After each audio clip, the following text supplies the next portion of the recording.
इस वीडियो में हम बात करेंगे education in a plural society third unit, जो कि बीए प्रोग्राम एसवेल का 5th सेमेस्टर का पेपर है। थर्ड यूनिट जिसमें 3 टॉपिक्स हैं। तीनों टॉपिक्स को डिटेल में करेंगे, कोशिश करेंगे कि ज़्यादा से ज़्यादा इन्फॉर्मेशन आपको दे सकें। इसके अलावा थर्ड टॉपिक में 7 चैप्टर है सामाजिक श्रेणी के रूप में जेंडर और स्कूल एवं समाज में सामाजिकरण। इसमें जेंडर और लिंग के बीच में अंतर पूछ सकता है, सामाजिक प्रक्रिया में जेंडर पूछ सकता है, रूढ़िवादी धारणा पूछ सकता है। ध्यान रहिए, लिंग और जेंडर से रिलेटेड किसी तरीके का भी कोई प्रश्न है तो आप यही लिखें। इसके अलावा परिचय में आप लिखेंगे जेंडर महिलाओं का नहीं बल्कि लोगों का मसला है। स्त्रीत्व और पुरुषत्व का मुद्दा अलगाव के साथ जुड़ा हुआ है। सामाजिक समूहों में लड़का या लड़की होने का अर्थ अनुभव समान नहीं है। समय के साथ साथ दोनों चीज़ें अलग अलग हैं और ये जानना भी दिलचस्प है कि ये भेदभाव और जेंडर की पहचान से विकसित किया गया है। लिंग और जेंडर का अर्थ है, लिंग एक व्यक्ति की प्रजनन प्रणाली की शारीरिक रचना को दिखाता है, यानी जैविक और शारीरिक विशेषताएं जो पुरुष और महिलाएं को परिभाषित करती है। जैविक विभिन्नताएं शारीरिक बनावट के आधार पर अलग की जाती हैं। जेंडर शब्द की कई तरह से व्याख्या की गई है। इसका उपयोग ना तो पुरुषत्व और ना ही स्त्री के पहलू, दोनों के समान पहलुओं के लिए किया जाता है। जेंडर एक सामाजिक श्रेणी है जो सामाजिक रूप से निर्मित है। व्यवहार, गतिविधि, रहन सहन, खान पान, हर चीज़ इससे जुड़ा हुआ है। तो जेंडर और लिंग में भेद करना बहुत ज़रूरी है, समझना बहुत ज़रूरी है कहीं ना कहीं, ये बात ध्यान रखिए। इसके अलावा देखा जाए तो लिंग और जेंडर, लिंग यह कुदरती है, जेंडर सामाजिक सांस्कृतिक निर्माण है। लिंग एक जैविक शब्द है जो स्पष्ट जन्नांग भेदों को देखता है, जबकि जेंडर मर्दाना और अस्तित्व को उसके गुण और व्यवहार के आधार पर सिंपल, लिंग नेचुरली है और जेंडर आर्टिफिशियल बनाया जाता है। ये चीज़ें ध्यान रखिए बस, बाकी इस अंतर को आप कर सकते हैं इसमें से देख के। फिर है जेंडर समाजीकरण, ये जानने के लिए कि जेंडर एक सामाजिक निर्माण है। हमें इस बात को समझना होगा कि समाजीकरण मतलब समाज ही इसको बनाता है। स्त्री पुरुष के बीच के भेदभाव को जो जन्म दिया जाता है, यही जेंडर समाजीकरण है। मतलब समाज द्वारा स्त्री पुरुष के लिए जो बनाई गई प्रक्रियाएं हैं, जो दृष्टिकोण है, उसी को समाजी, जैसे जेंडर समाजीकरण की प्रक्रिया बच्चे के जन्म के समय से ही शुरू हो जाता है। गर्भ धारण से ही प्रक्रिया शुरू हो जाती है कि लड़का होगा लड़की होगा, इस तरीके की समाज की समाजीकरण, ध्रुवीकरण शुरू हो जाता है, आप देखेंगे। इसके अलावा भारतीय परिवारों और जेंडर समीकरण, ये तो हम जानते हैं। जेंडर पहचान को लेकर घर माता पिता के बीच में मुठभेड़ चलती है। जन्म से ही माता पिता जेंडर को लेकर अलग अलग धारणाएं बनाते हैं। एक माँ अपनी बेटी के साथ साथ अधिक परिष्कृत और देखभाल संबंधी कार्यों में शामिल होती है। बच्चा अपने माता पिता से सीख सकता है। ये चीज़ें खिलौने के रूप में भी देखने को मिलता है। होता है क्या है, देखिए, एक तो पुरुष महिला भेदभाव आमतौर पर परिवारों में ये वांछनीय है, देखने को मिलता है।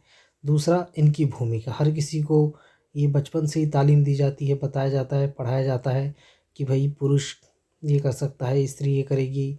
आप बच्चे हो, आप ऐसे करोगे, आप लड़के हो तुम्हें ऐसे रहना है, आप लड़की हो तुम्हें ऐसे रहना है। इस तरीके से हम कहीं ना कहीं समाज में इस तरीके से जेंडर आधारित भूमिका का आवंटन करते हैं, यानी बांट देते हैं कि स्त्री क्या करेगी और पुरुष क्या करेगी बचपन से ही। तो इस तरीके से आप देख सकते हैं भेदभाव के शिकार होते हैं। इसके अलावा जेंडर समाजीकरण यही नहीं, स्कूलों में भी होता है। स्कूलों में जैसे खेल कूद में आप ये विविधता देख सकते हैं। इसके अलावा स्कूली सिलेबसों में सांस्कृतिक प्रजनन, सामाजिक नियंत्रण, इन चीज़ों को लेकर भी कई अलग अलग मान्यताएं हैं। विकासशील विश्वासों से मान्यताएं मजबूत कर रही हैं। ज़रूरी है कि स्कूली शिक्षा में इन चीज़ों को तो खैर ना शामिल किया जाए, सामाजिक जेंडरीकरण को, और स्कूल का माहौल एक तरीके से फ्री होना चाहिए, जो कि यहाँ हमें देखने को नहीं मिलता है। इसके अलावा जेंडर संबंधी रूढ़ी धारणाएं हम सभी जानते हैं। रूढ़िवादी पुरुषों और महिलाओं के बारे में सामाजिक रूप में निर्मित विचार है। विभिन्न कहावतें, गीत, कहावतें, मीडिया, धर्म, संस्कृति, परंपराएं, सामान्य अर्थ है। जनसंचार माध्यम, परिवार, साथ ही लैंगिक भूमिकाएं, लैंगिक रूढ़िवादी धारणा आपको भी पता है, पहले से बना ली जाती है कि लड़की है तो ये नहीं करेगी, ऐसे नहीं रहेगी, ऐसे रहना है तुम्हें। एक तरीके से रूढ़िवादी धारणाओं में समाज जकड़ा रहता है। एक मानसिक छवि है जो कि स्त्री पुरुष को लेकर बना लिया जाता है। आत्म आवरण अवधारणा स्वयं के आसपास के माहौल के हिसाब से, पैटर्न के हिसाब से मानसिकता ऐसी बन जाती है और ये पीढ़ी दर पीढ़ी चलती है। तो ये एक बहुत ज़रूरी चीज़ है जिसका अंत होना बहुत आवश्यक है। तो ये सब बातें आप जेंडर आधारित प्रश्न में लिख सकते हैं। इसके अलावा जेंडर का सामाजिक निर्माण, जिस दुनिया में हम रहते हैं उसमें मौजूदा बहुत सारी घटनाएं हैं, वह बहुत सारी चीज़ें, छवि है, विकसित है, सामाजिक प्रक्रियाएं हैं। इस प्रकार से बहुत सारे पहलुओं को हम देख सकते हैं। मासिक धर्म, दाढ़ी बनाना, आवाज़ का टूटना, ये सभी लिंग से जुड़ी जैविक प्रक्रिया है। कुकिंग, बॉक्सिंग जैसी गतिविधियां पुरुषों के लिए, महिलाओं से जुड़ी हुई कोई जैविक आधार इनका नहीं है कि तुम्हें बॉक्सिंग नहीं करना है। ये सब चीज़ें धारणाएं बना ली जाती हैं। तो ये जेंडर का सामाजिकरण निर्माण है। अतः समाज जो जेंडर को लेकर नियम, कायदे, कानून बना के बैठा है, रूढ़िवादी धारणाएं बना के बैठा है, ये सब इसमें आप लिख सकते। देखिए, जेंडर आधारित कोई भी प्रश्न है, आप यही सब बातें लिखेंगे, आपके आंसर को गलत नहीं कहा जाएगा। ठीक है, क्योंकि ये पेपर बना के लिखने वाला है, आपको ये बात समझना होगा। और इस बात को समझना होगा कि ये ऐसे विषय हैं जिसमें आप रोज़मर्रा की ज़िंदगी में फेस कर रहे हैं और देख रहे हैं। इसके अलावा जेंडर समाजीकरण और जेंडर पहचान के सिद्धांत। सबसे पहला जैविक सिद्धांत। जैविक सिद्धांत में आपको ध्यान रखना होगा कि स्त्री और पुरुष के बीच में जो अंतर है वो जैविक संरचना को लेकर है। ठीक है, बेसिकली उनके शारीरिक बनावट को लेकर। शरीर में महिलाओं या पुरुषों के रूप में होता है, या तो वो पुरुष है या महिला है, ये उसकी शारीरिक बनावट के आधार पे ही अलग किया जाता है। और यहीं से उसके खिलाफ माहौल एक तरीके से तैयार करना शुरू कर दिया जाता है। ये हर कोई जानता है, जैविक विभिन्नता। और इसी के आधार पर सामाजिक जेंडरीकरण की उत्पत्ति कर दी जाती है। जेंडर पहचान शारीरिक आधार पर किया जाता है और उसका फिर जेंडर का सामाजिकरण कर दिया जाता है। तो ये एक तरीके से सिद्धांत यहाँ पे पेश किया गया है। देखिए, आप लोगों को ये बात समझना होगा कि जो पेपर है ये, इसमें जेंडर से रिलेटेड कोई भी प्रश्न है, आपको ये सारी बातें लिखनी है। ये चीज़ें दिमाग में रखें। इसके अलावा अगला जो टॉपिक है हमारा वो है जेंडर स्कीमा सिद्धांत। इस सिद्धांत के लेखक बीम के अनुसार जेंडर योजनाबद्ध पुरुषत्व और स्त्रीत्व की संस्कृतियों की अवधारणा के अनुसार स्वयं के बारे में जानकारी सहित सूचनाओं को एकत्रित करना है। जेंडर स्कीम सिद्धांत दिखाता है कि कैसे लड़कियों और लड़कों को अलग अलग जेंडर भूमिकाएं सिखाने के लिए स्कीमा का उपयोग गाइड के रूप में किया जाता है। मतलब एक गाइड के तौर पे स्त्री और पुरुष की अपनी अपनी भूमिका समझाई जाती है। आप देखेंगे, कोशिश किया जाता है कि कोई व्यक्ति कैसा महसूस कर रहा है, कैसा समझने का प्रयास कर रहा है, उसकी शारीरिक संरचना के आधार पर उसके जननांगों के साथ जो वो पैदा हुआ है उसके साथ भेदभाव होता है, वो सब इस स्कीमा सिद्धांत में आता है। जेंडर आधारित वर्ग धर्म का अंतर संबंध भी, ये आपका 8वां लेसन है यूनिट 3 का। देखिए, इसमें जो प्रश्न आता है जाति को लेकर आता है। भारतीय समाज में विद्यमान जो अंतर है उससे रिलेटेड प्रश्न पूछेगा, या जाति से रिलेटेड प्रश्न है। क्योंकि जेंडर का तो आप पिछले ही चैप्टर में कर चुके हैं, 7वें चैप्टर में, तो जेंडर को यहाँ पे आप ज़्यादा डिफाइन करने की कोशिश ना करें। अब इसमें जो प्रश्न परिचय में आप लिखेंगे कि भारत में स्वतंत्रता के लगभग 70 वर्षों के बाद भी गुणवत्ता, शिक्षा, समान वेतन, समान अवसर, कुछ ऐसे पहलू रहे जो अलग अलग रहे। सामाजिक आर्थिक भिन्नता है, जाति, धर्म, भाषा का बड़े पैमाने पर प्रथाओं से जकड़ा हुआ देश है। जेंडर की बात करें तो वर्ग और जाति आधारित भेदभाव के साथ जेंडर भारतीय इतिहास में गहराई से जुड़ा हुआ है, ये हमें जानना होगा। इसके अलावा लिंग और जेंडर दोनों अलग हैं। जेंडर एक सामाजिकरण निर्माण है, जबकि लिंग एक जैविक प्रक्रिया। अब इसी के साथ जाति आधारित व्यवस्था भी जुड़ी हुई है, तो उसको इस जेंडर में भी बड़े अहम तरीके से जोड़ दिया गया है। ये भी बात हमें ध्यान रखनी है। एक तो जैविक दृष्टिकोण है जो हमें पता ही है। संज्ञानात्मक दृष्टिकोण मतलब कि उनके रूढ़िवादी धारणा के साथ, उनके आत्मसम्मान के साथ, उनके मानसिक शारीरिक विकास के साथ जोड़ा जाता है। और सामाजिक दृष्टिकोण में आपको पता है समाज स्त्री और पुरुष को लेकर जो सोच रखता है उसके आसपास सामाजिक दृष्टिकोण घूमता है और समानता तलाश करने की कोशिश करता है।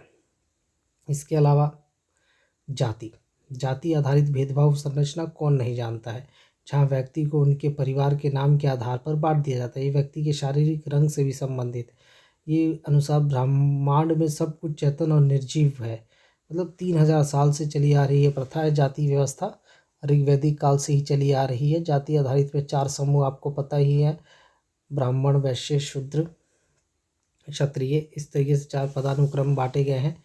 और भारतीय संदर्भ में अगर हम बात करें तो हम जानते हैं कि जातीय व्यवस्था के आधार पर जिस तरीके से उद्भव हुआ है, ग्रामीण समाज और नगरीय समाज में भी जाति वर्ग में समाज बटा हुआ है, और इसी तरीके से हाशिएकरण है, इसी के आधार पर जेंडरीकृत है।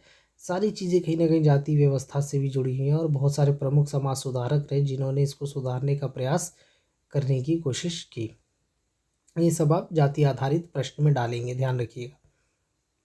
इसके अतिरिक्त सावित्रीबाई फूले के विचार, ईवी रामानंद स्वामी पय्यर के विचार और डॉक्टर भीमराव अंबेडकर के विचार, पेरियार के जाति, क्योंकि ब्राह्मणवाद थे, उन्होंने द्रविड़वादी आंदोलन चलाया था दक्षिण भारत में, जबकि भीमराव अंबेडकर आपको पता है इन्होंने दलित शब्द दिया था अनुसूचित जाति के लिए। और ये भी जानते हैं कि अंबेडकर जो थे वो दलितों के बड़े नेता रहे, रीति रिवाज को बिल्कुल खिलाफ थे, मानव समानता सामाजिक समानता की बात करते थे। सावित्रीबाई फूले ने सामाजिक सुधारक के तौर पे पितृसत्ता को चुनौती दी थी, ये भी हमें ध्यान रखना हो। तो ये सब बातें आप लिख सकते हैं इन तीनों महानायकों के बारे में।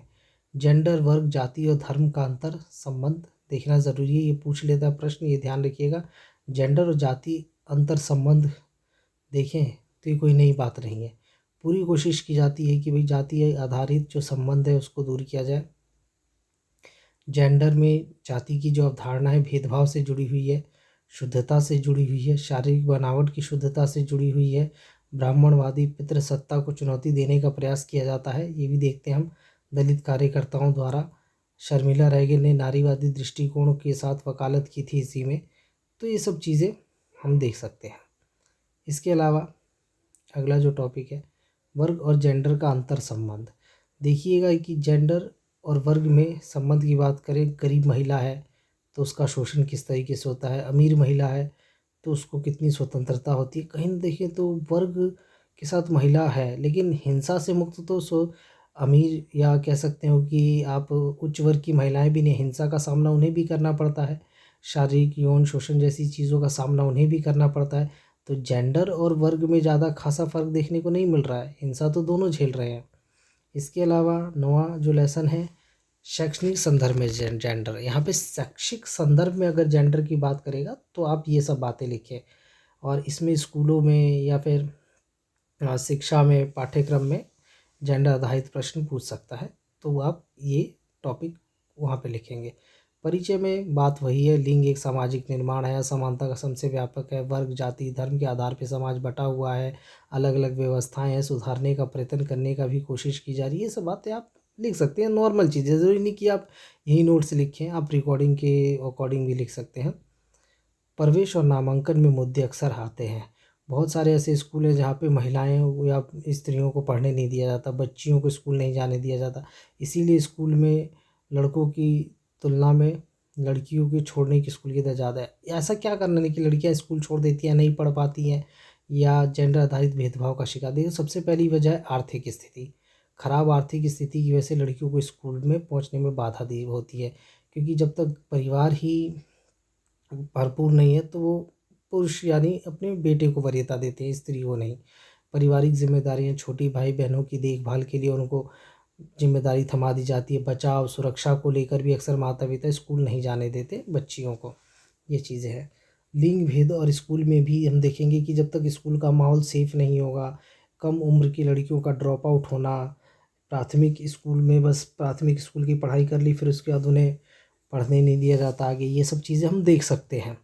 इसके अलावा आप देखेंगे स्कूल समाज में प्रतिनिधित्व कर रहा है, लैंगिक असमानताएं स्कूलों में भी होती हैं, स्कूल का ढांचा बुनियादी ये सब रूढ़िवादी धारणाएं, ये सब चीज़ों को बदलने की बहुत आवश्यकता है अभी भी समाज में।